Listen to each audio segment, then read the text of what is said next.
Hola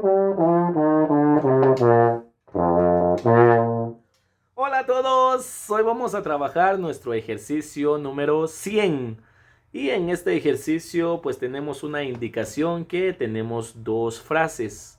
El ejercicio está dividido por dos frases y nuestras dos frases o nuestra melodía diría así.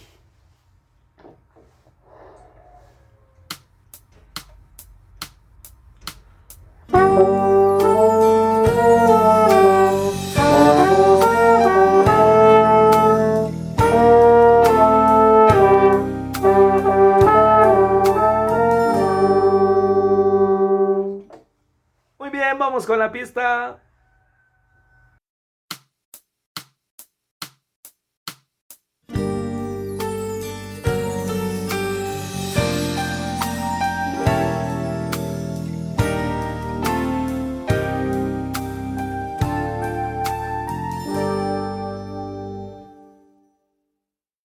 Muy bien, eso sería todo por hoy. Nos vemos para la próxima.